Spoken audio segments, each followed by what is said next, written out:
If you're a journalist and you aren't pissing people off, then you aren't doing your job. Okay? Julian Assange, the mention of the man's name causes some to get their back up. To get their backs up. This is a black slang. Ready to fight. They get ready to fight when they hear the name Julian Assange. Not because, oh, he's a fighter for justice. No, because they've heard so much propaganda about Julian Assange that they're ready to fight because they think that Julian Assange single-handedly destroyed American democracy. Yeah, we have some people that actually believe that because they listen to corporate mainstream puppets who told them this over and over and over and over and over again. Now, to some people watching this show, you don't even know who Julian Assange is. Let me remind you, he's the tall white fella with the white hair. Now you got it. In the embassy in Ecuador, that guy. Okay. All because you publish truth. And the documents that Julian Assange publishes, none of it has been questioned. None of it's been questioned. Is it accurate? We're not talking about various other news agencies, these others, very questionable, who issue retractions after the horse has already left the barn. It happens a lot. Well, WikiLeaks has never, ever had that type of situation occur.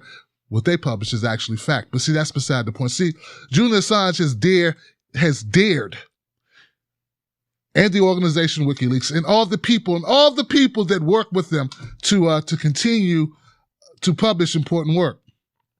Well, his internet connection, as I stated before, has been stripped away. The Ecuadorian embassy has apparently succumbed to pressure from the Spanish government. Some say it was comments about Russia. Some say it was a spit or a spat between Assange and someone else. I tend to believe it had to do with Catalonia and Julian Assange having the ability to remember history and to make a statement about that on Twitter, about the president and about sensitive matters. But here's the thing. If you're a journalist and you aren't pissing people off, then you aren't doing your job. Okay? You know, to all those people out there who question Julian Assange, who say you don't like what he does, you question WikiLeaks, I question you. And what I question you in is, as a journalist, if you're not printing, see, American journalists tend to believe that they print stuff that pisses off Republicans, somehow that's doing a good thing. But unless you go after the power structure, unless you go after the money, all the money, unless you go after the system, then you aren't really questioning anything. You aren't really fighting a good fight. You're just another cog in the system trying to get your paycheck. There are some people who have ethics, and there's some people who believe that if not them, who? And Julian Assange is one of those people. So I was very happy to be a part of a online visual, so to speak, an online sit-in, a web-in for Julian Assange to get his internet connection back. And it's not a small thing, because if you are cut off from family and friends, if you are locked away in an embassy, away from everyone, and you're not given at least the access to the internet, you can't leave. And they took away his visitor rights. People can't visit him. This is a big deal. And there are some of you out there who would go crazy if you didn't have the internet for 2 days. And you can leave the house. So just imagine what Julian Assange is going through. I say this, and I don't say this because I want brownie points or anything. Because up to this point, I mean, Julian Assange has humbled me significantly just by retweeting a couple of my videos. I mean, I never expected that. I remember when he retweeted the first video, I was on cloud nine, because unlike some people, my job, my goal, contrary to the haters, my goal was not to become part of the establishment. So when Julian Assange retweeted me, I was very happy. Julian Assange, we are pulling for you. We're pulling for you. I want you to get your life back. I want you to have some semblance of normalcy. That's what I want for you. As an older statesman of the independent media community, that's what I wish for you. I understand what it's like.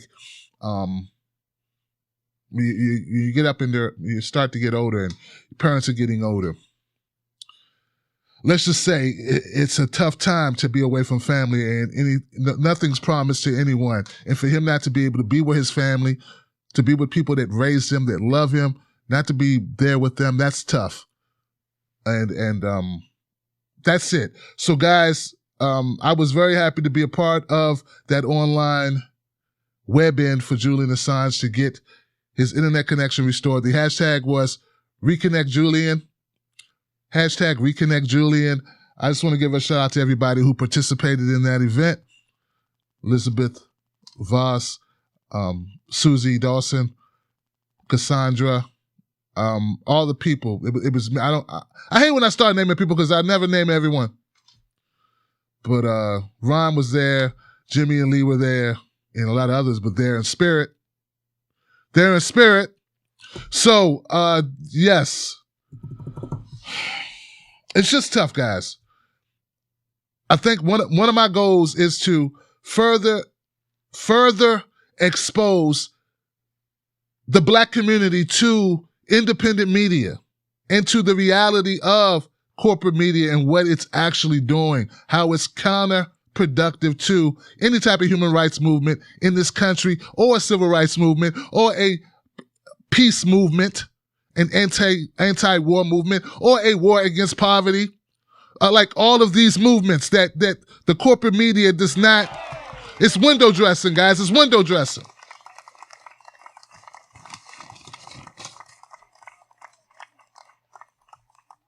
And you say, Tim, why you got to bring up race? I'm sorry, this is America. It matters. And the history of America makes it so.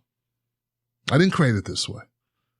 But I want people that look like me to understand that there are people like Julian Assange who are putting it all on the line for great things. And there are people that look like me who are as well. And there are people who look like me who are lying like shit.